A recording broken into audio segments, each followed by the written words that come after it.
મને બહુ ગમે તે કા મમ્મી? અરે મારો દીકરો ગોગડિયો ઈ તારો હથવારો કરાવવા આવી ગયો છે. હવે તારે છે ને તારો અને બાવલાનો હથવારો બેટા. કેવું હાલું હાલું લાગે ને તને? હાલું હાલું લાગે છે? મારા દીકરાને હથવારો આવી ગયો. હવે તારે એનું ધ્યાન રાખવાનું, પછી તારે એની હિસકાવાનું. કા મારા દીકરો? મમ્મી નાનું નાનું બાવલાને મને કોલામાં આપો ને મારે તેડવું તે એને. હજી નો તેડાયો બેટા. ઈ નાનું નાનું છે, તને તેડતા નો આવડે મારો દીકરો. થોડુંક અમથું મોટું થઈ જાય ને 15 વાહાનું એમ થઈ જશે ને 15 દિવસનું, પછી થોડુંક તેડે એવડું થશે. પછી મારા દીકાને તેડવાનું છે, ખોલામાં હુલાવાનું છે. કા મારા દીકો? ગોગડી ભાભી ગોગડીઓ નો સમજે. ઘડીક દે ને ખોળામાં એને. ના ના લંગુ બેન, ઈ તો છોકરું છે, એને ખબર ન પડે. અત્યારે આઈ નથી એને તેડવા દેવું. આપણે ઘરે લઈ જાવું ને પછી ગોગડિયા નિરાતે તેડવા દેશું. લંગુ બેન. શિબરી માસી તમે કેમ દવાખાને વઈ આવ્યા છો? હું તો તમાર સામુ જોતી નહીં તો તારે ધ્યાન દે. મેં શિબરી માસી અહીંયા ખોડાણા લાગે છે. શિબરી માસી ઘરે કામની બહુ ભીડ પડી ને શિબરી માસી કે હું તો થાકી ગઈ. જીણ કે મને થકવાડી દીધી ને માસી ભાઈને નકરું બાંધવાનું થાય. નકરીઓ બાજ બાજ જ કરે. તો શિબરી માસી પછી આવી મને ફોન કર્યો કે ગોગડી હું આવું છું. મેં વાંધો નહીં વઈ આવું. અને જીણકી કહે કે તમારે કામ ન કરવું હોય ને તો કાંઈ નહીં, કે શાંતિથી બેહો ને એમ કરીને બે ધડ કરીને એટલે શિબરી માસી બાંધીને વઈ આવ્યા. મારા ઘરના આવા જ છે ગોગડી બેન. તમારા શિબરી માસી છે ને એવા. અને હું તમને શું કહું છું લંગુ બેન, હમણાં તમને છે ને બપોરે રજા દેવાની છે. બપોરે મતલબ ક્યારે 3 થી 4 ના ગાળામાં. એટલે હવે તમારે કાંઈ ટેન્શન લેવાનું નથી. અને હવે તમે બે નરવા છો, તમે તમારું બાવલું. અને તમને દવા થોડીક આપી દેવા. તો દવા હું હમણાં લખી દઉં ને, એ દવા થોડી મેડિકલમાંથી લઈ લેવાની છે. અને તમારે છે ને ક્યારે ખબર 2-3 ની ચોથા દિવસે ટાંકા તોડાવવા આવવાનું છે. એટલે હવે હું જાઉં છું અને પછી હું તો હમણાં તપાસ કરવા આવું છું અને પછી તમને હાનની હું રજા આપી દઉં. બરોબર છે? સારું ચલો ડોક્ટર સાહેબ, તમે કીધું ને કે હું તમને રજા દેવાની. કંટાળી ગયા ડોક્ટર સાહેબ દવાખાને હવે ગમતું નથી. આ બિચારા મારા ઘરવાળાને એટલા થોડા, અને આ મારા ભાઈ બિચારી ગોગડી ભાભી આ ગોગડીએ વેન કર્યું. ઘરે ધમ પસાડે કર્યા. દવાખાને જાવું, બાવલાને જોવા જાવ. તા છોકરું બિચારું દવાખાને આવ્યું મારું ગોગડિયું. અને મારું ટેણિયું જો જીમી એવું કેવું હોતું છે, વાલો વાલો લાગે. હા એ તો ટાઈમ થાય એટલે રજા તો અમારે દેવી જ પડે ને લંગુબેન. કાંઈ ને થોડા તમને રાખવાના હોય. આ તો પછી છે ને 2-3 દી તો તમને રોકવા જ પડે ને. તમને બાટલા ચડાવવાના હોય. અને તમારે ઘી ને એવું કાંઈ નહીં ખાવાનું. બીજું બધું તમે તારે ખાજો, દૂધ ખાજો, છાશ નહીં ખાતા, ટાકાનું ઓલા રૂઝાઈને ચા સુધી. અને બાકી બધું દાળ ભાત ને આન તે એવું બધું ખાવાનું. બરોબર ને? સારું લંગુ હાલ, ડોક્ટરે કીધું છે હવે તારે છે ને તોફાન એવું પીવાનું અને આઈસ્ક્રીમ ને એવું ખાવું હોય ને તો ખવાય. તો એવું થોડું થોડું તો ચાલુ કરી દે, ફ્રૂટ ને એવું. એટલે છે ને તો કાંઈ વાંધો ન આવે. અને આ બાવલાની પછી મમ આવે તો છોકરું બિચારું ધરાઈને પેટ તો ભરાય નહીં એનું. કા મમ્મી? હા લંગા જમાઈ જાવ એવું થોડું થોડું લેતા આવો માર્કેટમાંથી. અને બીજું કાંઈ ઉપાધિ દવાખાનાની ન કરતા લેતા આવો. અને તમારા મમ્મી તો વૈયા ગયા છે. અને પછી તમારે રજા દઈ દે ને પછી તમારે નીકળવું હોય નીકળજો. હવે કાંઈ લંગુને કાંઈ ઉપાધિ છે નહીં. લંગુબેન એક વાત તો તમને તમારી ડોહી કહેવાની જ રહી ગઈ. સવારના ડોશમાં એ મીરા દવાખાને ડોશમાં આવ્યા છે, જનાવરું આવ્યું છે. એ કે અમારે બાવલું જોવું છે, અમારે દવાખાને આવવું છે.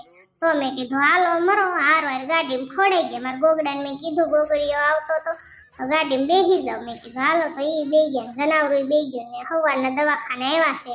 અને એ ટગર જો જોવે છે. એમ નહીં ગોગડી ભાભી, આ ડોશીમાં હું આઈ નાખીએ છે દવાખાનામાં. આપણે ક્યાં ઘરે નથી આવવાના.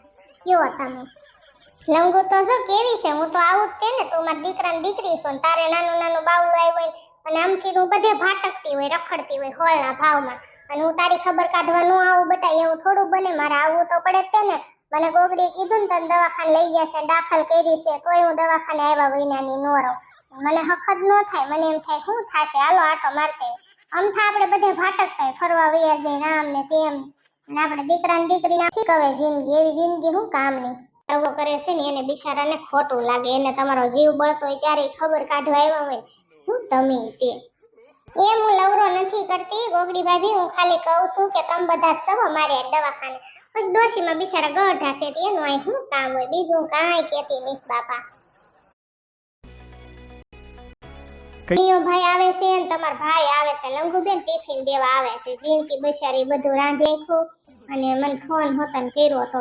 એ કે હમણાં કે રંધાઈ જશે બધું. અને થોડીક વાર છે એમ કહેતી હતી તો અત્યારે તો રંધાઈ જ ગયું હશે ને હમણાં આવશે ઈ બધા દવાખાને જે કે હું અહીં આવીશ ટિફિન લઈને હમણાં બધા આવશે તોય લંગુબેન હું એને ફોન કરી જોઉં રંધાઈ ગયો હું બિચારી મારી બેન નાની છે અને એની માથે એટલું બધું કામ ને બધું ન પૂરું કરીએ કે લો એને ફોન કરું શું કરે છે ને હું નહીં ગાંડી હાલો હા શું કરસ બટેટી ઝીણકી થઈ ગઈ નવરી ક્યારની નવરી થઈ ગઈ છો ઠીક તો હું મોબાઈલમાં રીલું જોવા માંડી છું હા બીજો શું તારે ધંધી નો હોય નવરાવ એટલે આ મોબાઈલ લેવાનો કા સુડેલ કાંઈ નહીં જો અહીં બધા બેઠા છે લંગુબેન ને હું ને બધા વાતો કરતા હતા શિબરીમાં છે જો ઊભા છે અને મમ્મી બેઠા છે ને લંગાભાઈ હામાં ઊભા ડોશીમાં જનાવરો ને બધા આવ્યા દવાખાને હું મેં કીધું મેં લંગુબેન ને કીધું મેં લાવો પૂછી તો લઉં બિચારી શું કરે છે ઝીણકી કામ કાંઈ બહુ કરીએ કે નહીં બધું માથે આવ્યું ને ટેન્શન થાય તોય હું ગોગડિયાને તો હારે લેતી આવી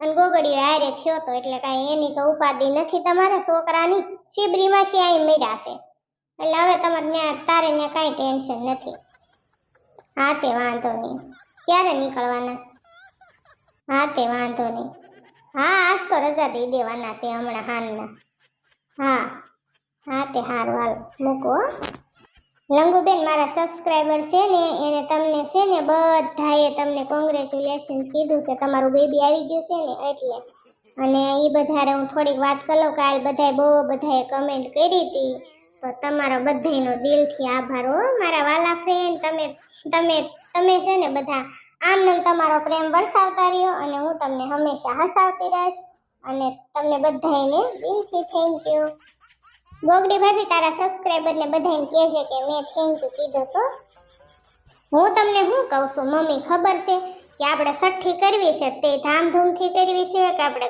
ઘરના કરી નાખશું કે હગાવાલાને તેડાવશું શું કરશું હે મમ્મી હવે છઠ્ઠીમાં હું ગોગડી બધાને તેડાવવાના હોય કાંઈ એવા ભવાડા કરાય નહીં ઘરે ઘરના છઠ્ઠી કરી નાખાય ને પાડોશીની બાયું આપણે ઘર જેવી છે બિચારી શિબરી છે તું છો હું છું ઝીણકી આપણા છોકરા લંગુ અને આ જમાઈ કદાચ આવે તો એના હાહરિયા કોક આવે તો છઠ્ઠીમાં અને આપણે આડોશી પાડોશી બાયું સુડેલ ને મીતુડી ને ભૂતડી એ બધાને બોલાવી લેવાય વલંદી ને એ મજાની છઠ્ઠી કરી નખાય કાંઈ બહુ લાંબો ભવાડો કરાય નહીં હા હું એ જ કહું છું મમ્મી પછી અલગ મલક ને બધાને તેડાવી પછી બધાને હાસવાત કરાય ખરા ને એ બધાય વાહે એટલો બધો ખર્ચો કરવો મમ્મી એની કરતા તો આપણે આ બાવલું છે લંગુબેનનું આ ટેટોડીઓ એને આપણે મમ્મી કંઈક લઈ દેવી તો મજાનું એને બિચારાને આપણે ઘણું ખરું લઈ દેવું પડશે મમ્મી મારો એવો જ વિચાર છે ગોગડી એવા ખોટા આપણે બધાને તેડાવીને ખર્ચા કરવાને એની કરતા આપણે આ બાવલું છે ને લંગુનું એને આપણે અઢળો